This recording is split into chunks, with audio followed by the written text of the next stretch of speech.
everybody, it's Rachel from 7 and All, and today I'm here to talk to you about my planning routine, my planning system as a stay-at-home homeschooling mom. Now, I follow a basically two planner system, or a planner and a bullet journal system, and it's really simple. I can give you the overview right here in just a couple seconds. I use my planner for day-to-day planning, like any planner, a calendar, a kind of daily to-do list, little momentary ideas, writing down anything of the moment.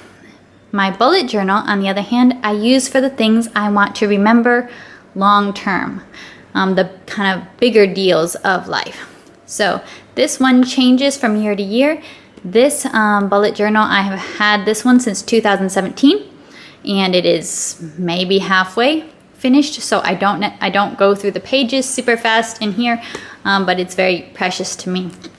Now, I come to planning from a background of scrapbooking and memory keeping in general. I'm often called my family's memory keeper, my family's historian of sorts.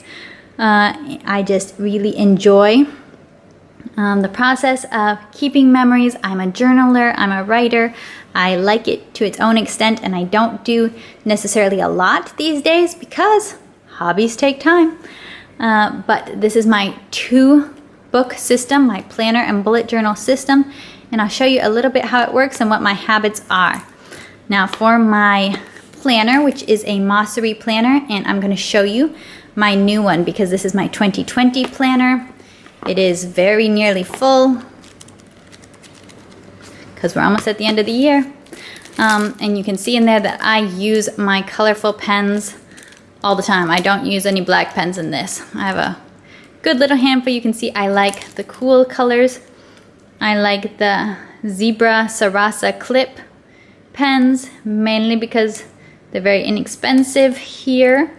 I do have something like this Koi coloring brush pen if you just want like a little quick background kind of thing to write on. I have a couple of the Pilot G2s, and and this one is a Pilot Pop Lol. But I don't really go for the brand, I mostly go for the color, if you couldn't tell. But I'm going to show you inside this. This is my Christmas present for this year. Don't worry, I know about it already. I picked it out. I usually ask for a planner each year as my Christmas present, and so I got the 2021 Mossery Planner in the exact same pattern, the dated weekly planner with a vertical layout that I got last year, which I think it really proves if you buy the exact same thing after already having it once, you must have liked something about it. So I'm gonna have to wrap this and put it under our tree once I get done with this video, but I wanted to show you what it's like, and I really just fell in love with this planner last year. It's got some fun pages at the beginning.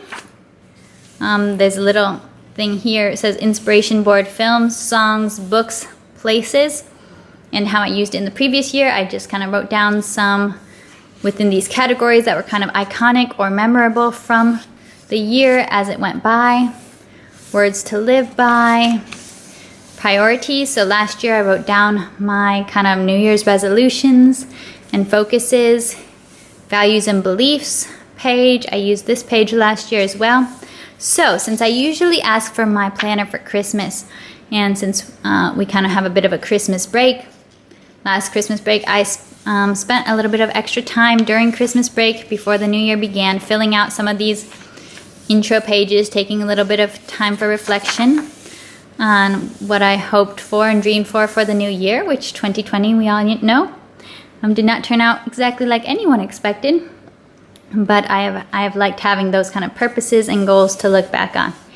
Then they do have a habit tracker section already worked in here with room for 4 habits in each month. I use this in my old planner as well for tracking simple habits, and they have a couple of pages here with just the dots. I use these for tracking a few different things over the course of the year, so I liked that those were here, just a handful of pages. So there's so much in this really simple planner, yet it has a really straightforward, simple design. We have our months, then we have our 2020 recap and 2021 highlights. I filled this out in my old planner, and I thought that I really enjoyed this page, and this was one of the pages I did as part of my kind of reflection on the year before it began during Christmas break last year. And then I have filled out this page kind of just as each month ended throughout the previous year. Then each month begins with this just kind of little empty page. It says plan at the top, where I can take any notes, things I'm expecting, want to work on. Sometimes I just use it to write like a quote I found interesting from a book I'm reading. These pages, you probably caught a glimpse of it in my old planner. I have this habit, which I've kept up for about 4 years now. Basically every day I just make some little doodle kind of thing, or write just a couple words. Some happy memory from the day, some moment, something that characterized it.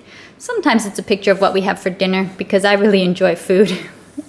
It's nothing very profound, but I like seeing my months as they end with just the little doodles in a tiny, it takes a minute to just make a little doodle of the day, and gives me a little easy outlet for creativity as a mom.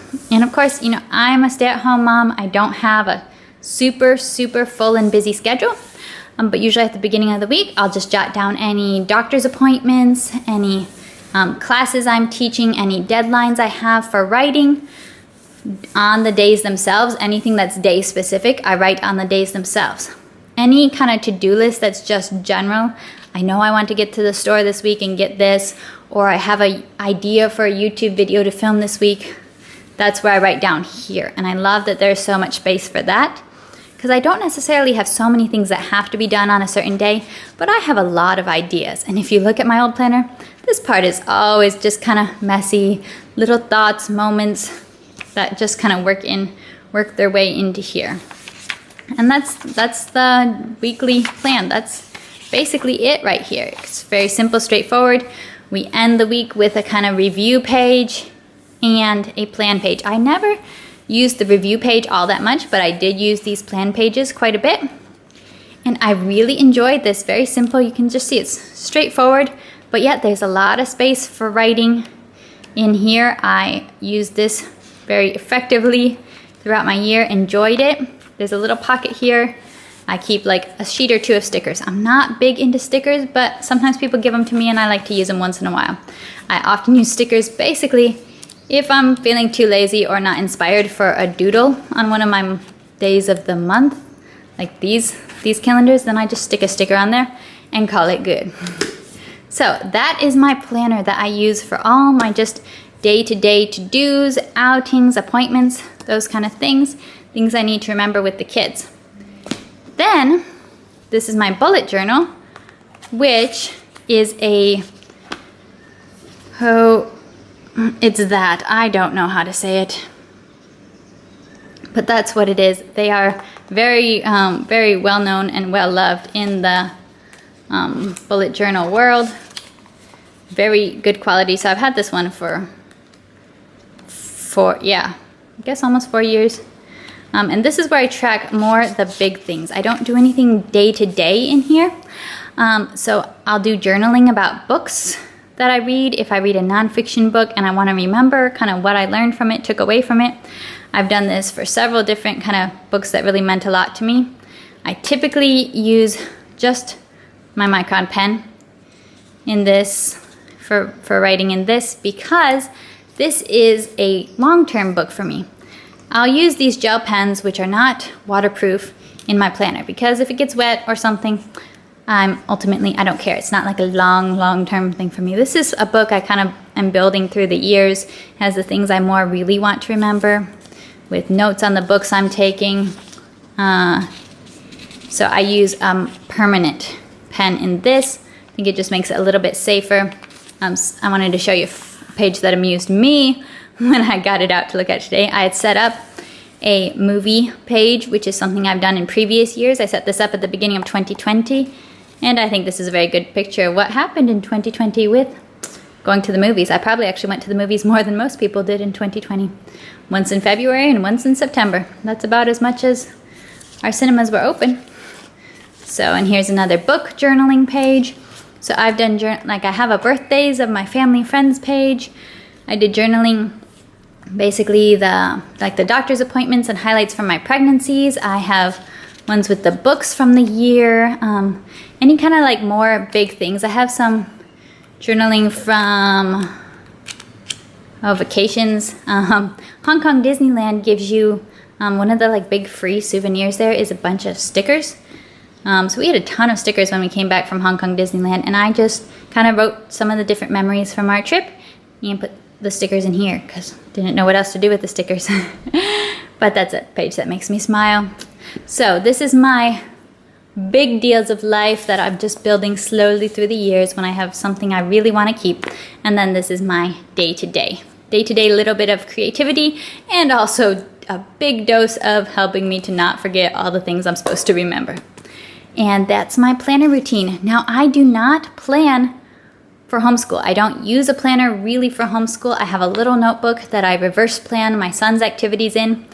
And the big girls have their schedules that they fill out with what they did each day. But I don't do any lesson planning pretty much for homeschool. If you'd like to see any videos on kind of my reasoning for that, you can let me know. But yeah, I don't have any homeschool specific planner. It's just my day-to-day and my big deals.